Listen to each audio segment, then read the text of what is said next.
Assalamualaikum warahmatullahi wabarakatuh. Perkenalkan, saya Khomaria, NPM 2004 040 2032. Saya adalah salah satu mahasiswa dari kelas akuntansi 2020A. Nah, video ini saya peruntukkan untuk memenuhi salah satu tugas mata perkuliahan pendidikan kewarganegaraan yang diampu oleh Bapak Ludovicus Bomanswodo SPD MPD, yaitu tentang wawasan Nusantara dalam proses pembangunan nasional. Konsep geopolitik Indonesia yang kemudian dirumuskan menjadi doktrin dasar yang dinamai dengan istilah wawasan Nusantara.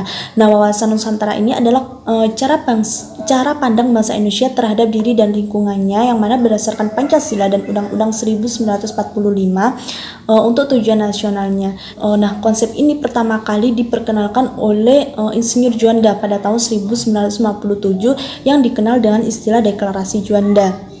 Nah, wawasan Nusantara merupakan cara pandang bangsa Indonesia yang mana meliputi kewilayahan Indonesia dari Sabang sampai Merauke dalam garis astronomi 6 derajat lintang utara dan 11 derajat lintang selatan, dan juga 140 derajat bujur timur dan juga 95 bujur timur. Nah, itu merupakan satu kesatuan yang tidak bisa dipisahkan lagi. Nah, konsep wawasan Nusantara ini sejak dideklarasikan oleh Perdana Menteri Juanda pada Desember 1957 ditentukan batas teritorial laut sepanjang 12 mil. Nah, batas teritorial laut ini diukur dari titik luar pulau-pulau di Indonesia dari bagian yang paling luar. Selain batas teritorial, ditentukan pula batas zona bersebelahan sepanjang 12 mil pula. Selain itu, ditentukan pula batas zona ekonomi eksklusif, yang mana kewilayahan batas zona ekonomi eksklusif ini merupakan wilayah di mana kapal-kapal dilarang melakukan penangkapan ikan dan juga melakukan eksplorasi di sekitar wilayah zona ekonomi eksklusif ini sepanjang 200 mil. Nah, sementara itu untuk batas zona bersebelahan, yaitu batas laut bebas, di mana kapal-kapal dapat melakukan pelayaran atau dapat berlayar melewati perbatasan tersebut.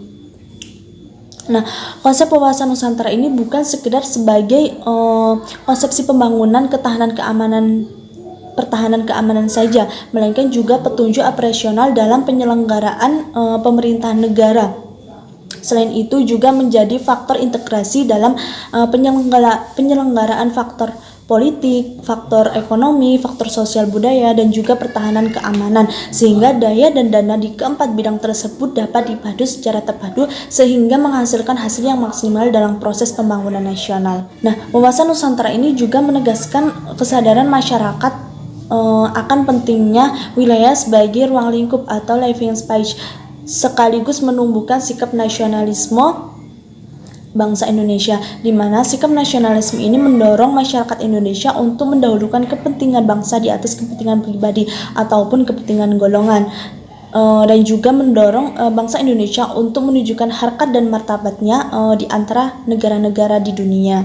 Nah, ini berarti bahwa lahirnya konsepsi wawasan Nusantara juga dilatar belakangi oleh kondisi sosiologis masyarakat Indonesia.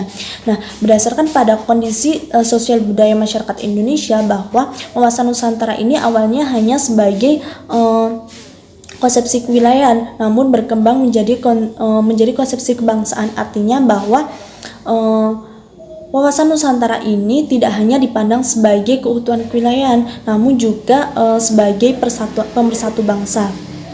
Kenapa? Karena bangsa Indonesia ini dikenal sebagai bangsa yang heterogen.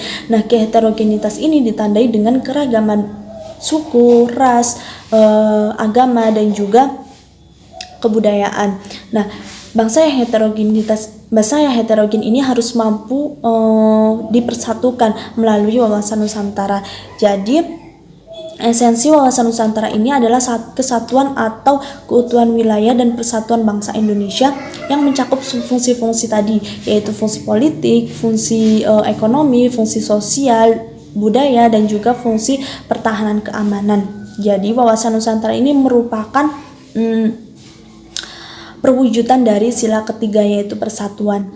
Nah, jadi saya review lagi bahwa pandangan wawasan Nusantara ini merupakan konsep geopolitik dan geostrategi yang menyatakan bahwa kewilayahan Nusantara ini meliputi seluruh wilayah daratan, wilayah lautan, dan juga seluruh ruang angkasa di atasnya, sekaligus penduduk seluruh penduduknya, adalah satu kesatuan politik, ekonomi, sosial, budaya, dan juga ketahanan keamanan, agar bangsa Indonesia mampu mewujudkan tujuan perjuangannya, yaitu menciptakan masyarakat yang maju, adil, dan sejahtera, yang mana berdasarkan Pancasila. Nah, jadi wawasan Nusantara ini harus diaktualisasikan agar tidak hanya ditinggal sebagai semboyan profesi belaka. Terima kasih. Hanya sekian yang bisa saya sampaikan. Semoga bermanfaat. Wassalamualaikum warahmatullahi wabarakatuh.